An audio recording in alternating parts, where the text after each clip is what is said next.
Salam, salam outsider, le débrief commence maintenant. Le Barça a perdu son dernier match de championnat. Le Barça a mal fini sa saison. C'est dommage, c'est tout à fait dommage, mais c'est pas grave, ce n'est pas très important parce que le plus important, c'était l'objectif, je dis bien, que Xavi s'était mis en revenant dans cette équipe, en revenant dans cette équipe-là. L'objectif de Xavi était simple, c'était de remettre le Barça au top et de les qualifier en Ligue des Champions. L'objectif a été atteint et très bien atteint vu qu'il a fini deuxième. Maintenant, à un moment donné, quand tu regardes l'été qui s'en vient, il y en a qui peuvent aller en vacances. Il y en a qui peuvent aller en vacances. Il y a des coachs, ils vont aller en vacances tranquillement. Ils vont revenir au mois d'août. Ils n'auront pas de stress. Ils vont recommencer à compétir. Parmi ces coachs-là, on sait, il y a les Pep Guardiola. Mais d'un autre côté, il y a d'autres coachs qui ne peuvent pas aller en vacances. Il faut qu'ils travaillent. Ils ont des devoirs. Ils ont des devoirs d'été à faire. Et parmi ces coachs-là, il y a Xavi. Et parmi les dossiers dont Xavi doit s'occuper en ce moment, on parle beaucoup de Lewandowski. Mais avant de parler de Lewandowski, j'ai d'abord envie de parler de Ousmane Dembélé. Franchement, parce qu'à un moment donné, Ousmane Dembélé, depuis le mois de janvier, c'était lui peut-être le meilleur joueur du Barça. Il a été ultra décisif, ultra dangereux. Dembélé sur le côté, dans ce 4-3-3 de Xavi là, c'est un excellent joueur de football. Cependant, on a tous vu qu'en cette fin de saison, Dembélé n'a pas joué. Et on apprend qu'il n'a pas joué tout simplement parce que s'il avait joué, il aurait eu les 150 matchs joués avec le Barça, ce qui aurait soulevé une clause de 1,5 million que le Barça aurait dû payer à Dortmund. Bref, dans le contrat qui a été signé il y a 5 ans.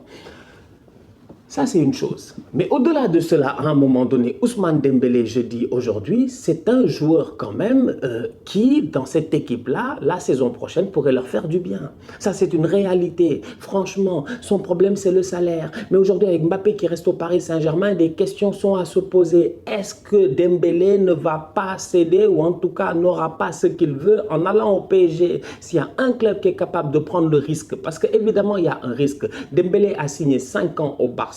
Certes, il a été bon à Rennes, il a été très bon à Dortmund, mais au Barça, il n'y a été bon sur 5 ans que pendant 1 an et demi. Franchement, entre nous, maximum 2, ça s'est poussé au maximum. C'est être gentil. Donc Ousmane Dembélé, c'est pas comme s'il a performé pendant 5 ans pour mériter un renouvellement de salaire à ce point-là. Mais s'il y a un club capable de prendre le risque et de le payer, c'est bien le PSG. En sachant pertinemment que Kylian Mbappé, et là je le dis à la blague, avant qu'il y en a qui me le prennent trop au sérieux, on peut même plus blaguer.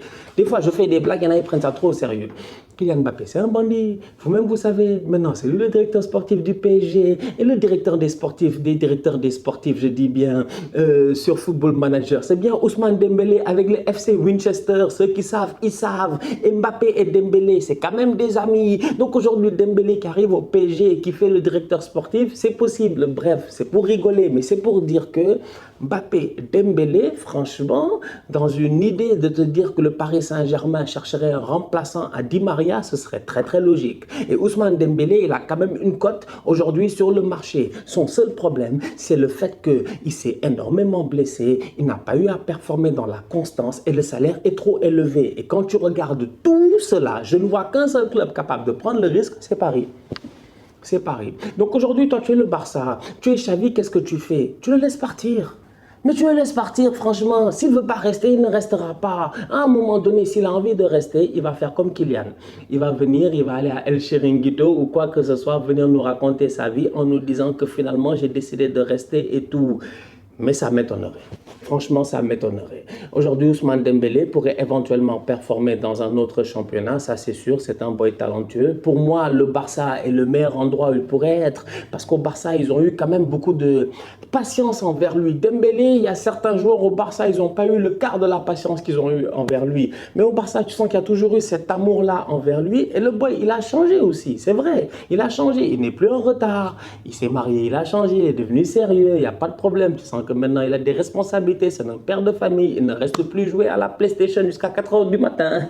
Bref, c'est juste pour dire que Ousmane a évolué lui aussi. Mais aujourd'hui, ses prétentions salariales sont peut-être trop élevées pour ce Barça-là qui doit quand même être, être raisonnable dans sa manière de gérer l'argent et tout. Donc, Dembélé va-t-il rester ou pas? J'ai envie de vous dire que depuis que Mbappé est resté à Paris, je pense que Dembélé va y aller. On va voir ce que ça va donner. Robert Lewandowski pourrait signer au Barça. D'un autre côté, quand tu y penses, tu te dis, Robert Lewandowski, c'est un top player, c'est un excellent joueur en termes statistiques. Il n'y a rien à dire, c'est un très grand buteur. C'est un joueur qui pourrait cadrer facilement avec l'ADN du Barça, l'ADN du football de Xavi. Cependant, je me pose des questions. Si Dembélé y part, Lewandowski arrive, en termes de percussion sur les côtés, tu as des ailiers qui sont lents. Tu te retrouves avec des ailiers qui sont lents. Aubameyang peut être ailier, mais ce n'est pas l'ailier le plus virevoltant et tout ça au monde. Depay peut faire ailier, c'est pas aussi le plus virevoltant au monde. Donc, est-ce que le Barça va passer dans une formation à 3 défensivement? Est-ce que c'est pour cela que Xavi est en train d'insister sur des Marcos Alonso? Parce que Marcos Alonso, dans une défense à 4, c'est suicidaire. Donc, du coup, dans tout cela, je me dis, Robert Lewandowski, c'est un top player. Normalement, il n'y a aucun problème. N'importe quel club au monde où il va, il devrait performer sans aucun souci. Mais l'animation de jeu autour de Lewandowski, comment sera-t-elle? Parce que Robert Lewandowski, quand même, qu'on le veuille ou non, il faudrait qu'il y ait une animation de jeu cohérente autour de lui. Et dans une animation de jeu cohérente autour de lui, je mets aussi des joueurs d'expérience. Et dans ces joueurs d'expérience-là, qui peut-être ont eu à galérer ces derniers temps, mais qui pour moi, ce serait une grosse erreur de s'en débarrasser, il y a bien Frenkie de Jong. Ne le laissez pas partir. Gardez-le, gardez-le, tenez-le. Franchement, ne le laissez pas partir. Si Frenkie il part, vous allez le regretter. Il va partir, il va performer directement là où il va aller. Ne le laissez pas partir. Ten Hag va essayer, les gars vont essayer, mais Frenkie, à mon humble avis, doit rester au Barça parce que c'est un excellent joueur de football. Certes, c'est vrai, la communauté Blaugrana a eu de temps en temps à l'attaquer et tout, mais le boy est à respecter. De la même manière que Gavi a respecté malgré sa fin de saison poussive. C'est normal, il est fatigué. Vous voulez quoi? On appelle ça du surmenage. À un moment donné, les boys, ils en ont marre. Ils sont fatigués aussi quand même. Ce n'est pas des machines, c'est des enfants. C'est des enfants qui ont surperformé, qui sont en train de surdonner pour l'amour de leur club. Gavi est en train de jouer à 200% alors qu'en ce moment, il devrait jouer à 80% à l'âge qu'il a. Mais il joue à 200% parce qu'il aime le Barça. Et c'est ça que moi, je suis en train de voir. Donc, à un moment donné, sincèrement, j'ai envie de dire beaucoup plus de calme dans cette communauté-là. Frenkie devrait peut-être rester. En tout cas, moi, c'est ce que je souhaite. Gavi, laissez-le tranquille. Lewandowski serait un excellent achat offensivement parlant. Après mûre réflexion, je me dis que ce serait pertinent. Maintenant, tout mon problème, c'est une question de cohérence de jeu. Parce que Lewandowski, Aubameyang, Memphis Depay, dans ma tête, ça ne marche pas. Lewandowski, Ansu Fati et Rafinha, là, ça marche. Donc, ça veut dire que ton Memphis et ton Aubameyang, ils sont sur le banc. Peuvent-ils rester sur le banc toute la saison et accepter un rôle second? Je ne sais pas. Il y a des choix qui devront être faits. Mais je vous le dis, au Barça, cet été, tout le monde peut aller en vacances. Mais Xavi, malheureusement, il n'a pas le droit d'aller en vacances. On va continuer de suivre ce qui va se passer au Barça au courant des prochains mois. Ce mercato risque d'être très important, comme je dis. Cependant, il y a des erreurs à ne pas faire. Et en ce moment, je vois que Sergi Roberto va prolonger. Pourquoi? Il prolonge pourquoi? Il prolonge pourquoi? Moussa Wagué de retour à l'entraînement. Pourquoi il prolonge Sergi Roberto? Il prolonge pour quelle raison? Je dis bien, allez chercher un latéral par pitié, s'il vous plaît. Faites monter un boy de l'académie, n'importe quoi. Mais Sergi Roberto, c'est pas possible. C'est-à-dire que ce qui va les tuer, les Catalans, c'est que dans Mesqueun Club, ils ont mis Todos somos une familia, ou je ne sais pas comment le dire, nous sommes tous une famille. Eh bien, dans le son, nous sommes tous une famille, il y a des gars, de temps en temps, il faut les sortir de la famille. Il y a des gars, il faut les virer de la famille, franchement. Je le dis, Sergio Roberto, virez-le de votre famille. Sergio Roberto va prolonger. Tu es obligé après de le faire vice-capitaine ou vice-capitaine, tout simplement parce qu'il a de l'âge, ça fait longtemps qu'il est là, etc. Mais en termes de performance, Sergio Roberto n'a pas toujours été le boy le plus pertinent. Donc sincèrement, je suis désolé aujourd'hui. Débrouillez-vous. Faites un effort. Parlez à Xavi. Et dites-leur d'arrêter ces bêtises-là. Sergio Roberto, s'il reste, c'est parce qu'il reste pour 0 €. C'est du bénévolat footballistique. Sinon, si c'est pas ça, ne te queda pas. Franchement, Sergi, gère-toi.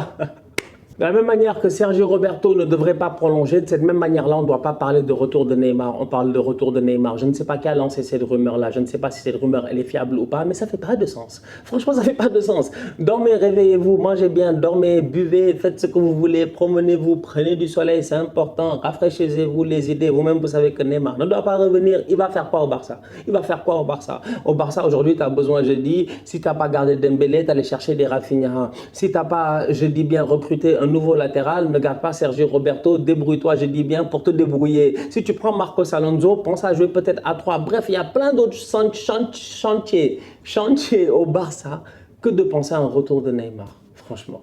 La famille, on se capte très bientôt pour un nouveau débrief. Actualité Barça, actualité Real Madrid, actualité de actualité que vous-même vous savez, on est en fin de saison. Bref, on est ensemble. On se capte très bientôt pour un nouveau débrief. D'ici là, on continue à liker, on continue à partager. On s'abonne, on s'abonne, on s'abonne. On est ensemble, on reste en santé, c'est le plus important. Tous outsiders.